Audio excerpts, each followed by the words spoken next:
Bonjour à chacune et à chacun, dans la joie de nous retrouver pour un nouveau temps de partage qui va nous conduire dans le livre des Nombres au chapitre 10, des versets 12 à 28.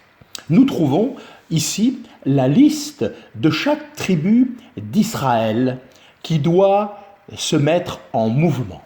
J'aimerais simplement m'intéresser à la signification du nom de chaque tribu, car cela nous montre ce que Dieu aimerait retrouver au milieu de nous, afin que nous soyons, comme Israël en son temps, vainqueurs dans nos combats. Le premier nom évoqué dans cette liste est celui de Juda, ce qui signifie louange à l'Éternel.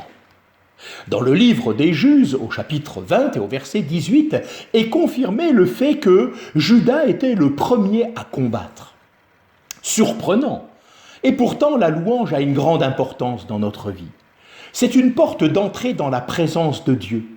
Il ne s'agit pas seulement de bien chanter ou d'avoir une technique extraordinaire. Bien sûr, ces choses sont importantes.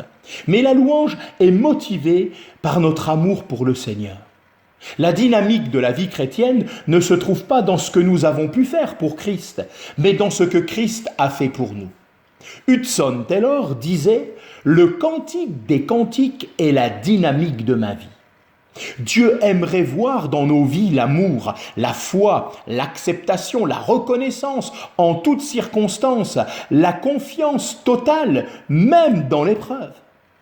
Une remarque, dans l'Ancien Testament, les chœurs et les louanges cessaient aux portes des prisons. C'est ce que nous dit Néhémie au chapitre 12 et au verset 39.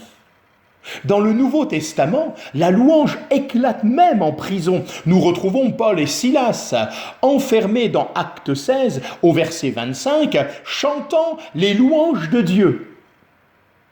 Dans Genèse 49, nous voyons que Juda reçoit une bénédiction particulière. Les versets 10 et 11 nous rappellent que la louange est source d'autorité spirituelle. Le texte parle de sceptre, de bâton souverain, du Shiloh, littéralement celui à qui tout appartient, le Messie.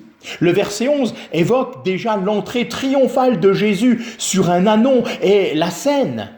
Celui à qui tout pouvoir a été donné et à qui autorité a été confiée sur tous les peuples. La louange, ce ne sont pas des paroles et des discours, mais la puissance du Messie dans notre vie. La parole de Dieu nous dit que le royaume de Dieu ne consiste pas en paroles, mais en puissance. La louange n'est pas de l'excitation.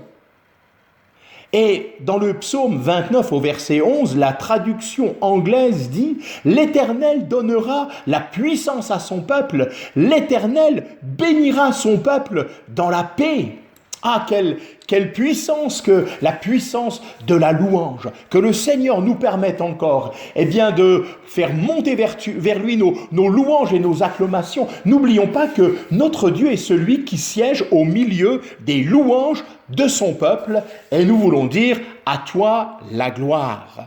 Amen.